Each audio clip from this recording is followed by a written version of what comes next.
Sallallahu ala Muhammad Sallallahu alaihi wasallam. Warahmatullahi wabarakatuh. Waalaikumsalam. Al-Mukarram Ustaz, bagaimana hukumnya bila investasi digital koin, lebih spesifiknya lagi adalah cash?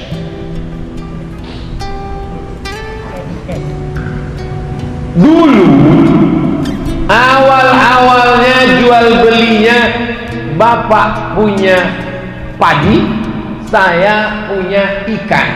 Ikannya ditukar dengan padi. Kamu mau ikannya ditukar dengan padi? Mau.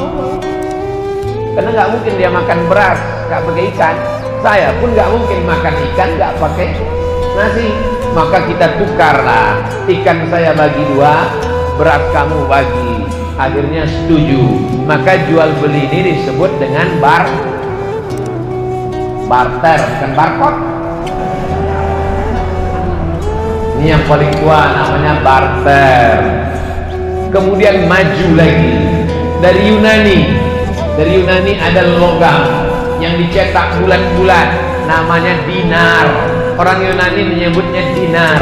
Sampai ke kota Makkah, sampai ke kota Madinah, dia disebut sebagai dinar. Tidak lagi pakai barter.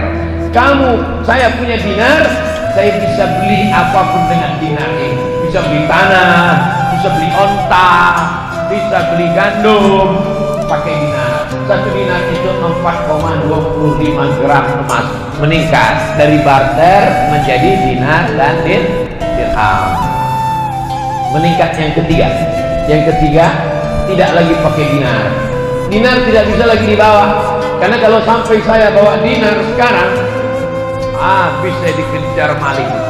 Itu ada dinar pakai cincin emas saja sedang dirampok orang, bukan diambil emasnya, sama jari-jarinya dia potong. Barter, di atas barter dinar, di atas dinar. Ini yang ketiga, keluarlah apa yang disebut dengan uang kertas. Uang kertas dicetak oleh negara supaya emas tidak berkeliaran di jalan.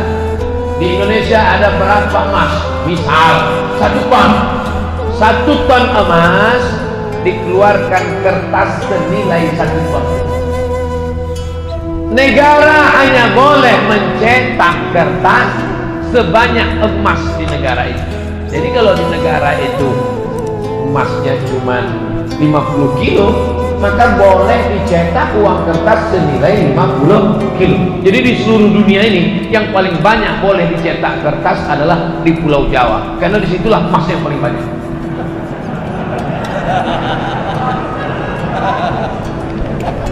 Lalu kemudian Amerika mencetak kertas lebih banyak dari emas yang ada di negara.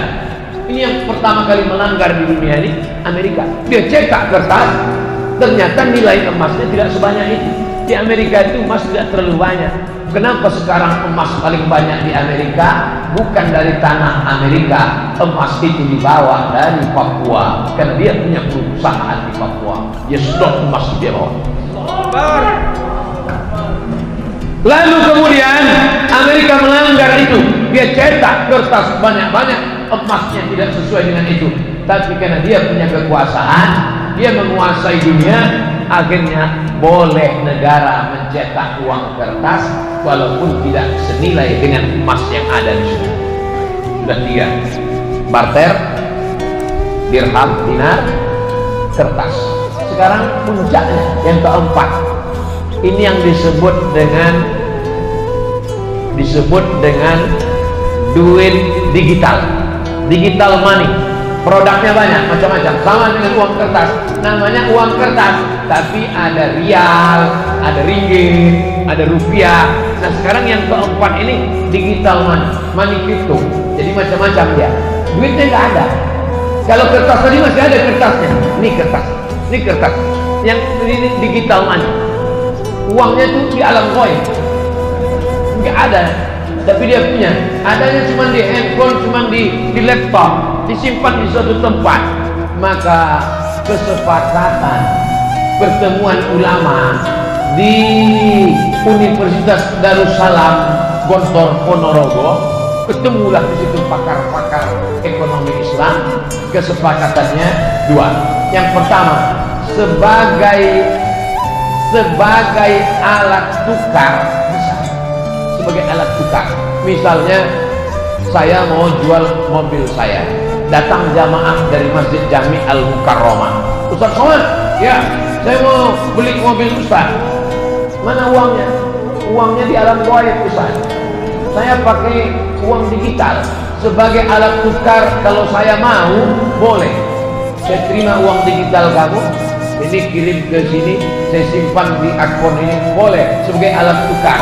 Tapi sebagai alat investasi sebaiknya tidak. Kenapa sebaiknya tidak? Karena nilainya tidak stabil. Uang kertas saja pun nilainya tidak stabil. Uang kertas mengalami resesi. Uang kertas mengalami apa yang disebut dengan nilainya tak sama, jatuh.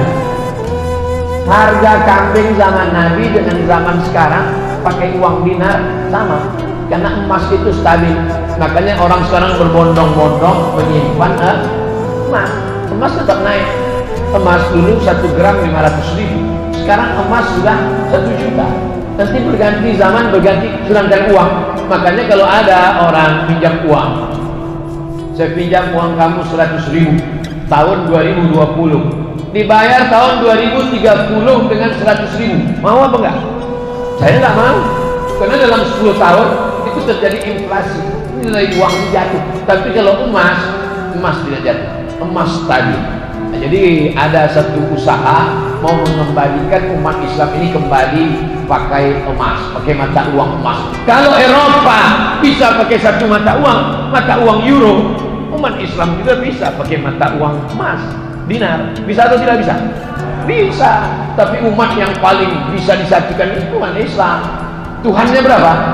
Satu. Qul huwallahu ahad. Nabinya berapa? Satu. Asyhadu anna Muhammadan Rasulullah. Kiblatnya berapa? Satu. Orang Islam sholat arahnya di dunia ini cuma satu, tapi yang paling sulit disatukan umat Islam. Subuh aja udah mulai. Satu pakai kunut, satu enggak kunut. Satu pakai usolli, satu enggak. Yang satu tuh ujungnya gini, yang satu gini. Betul. Nah, makanya kita jaga persatuan. Masalah sepele-sepele ini jangan sampai merusak persatuan. Kesimpulannya, money crypto, uang digital sebagai alat tukar oke, tapi sebagai investasi, kalau beberapa pemain money crypto kehilangan uang. Bapak Ibu ikut tak berita si fulan artis terkenal kehilangan uang digital karena kehilangan, karena sebagai alat investasi. Nah, ini paham?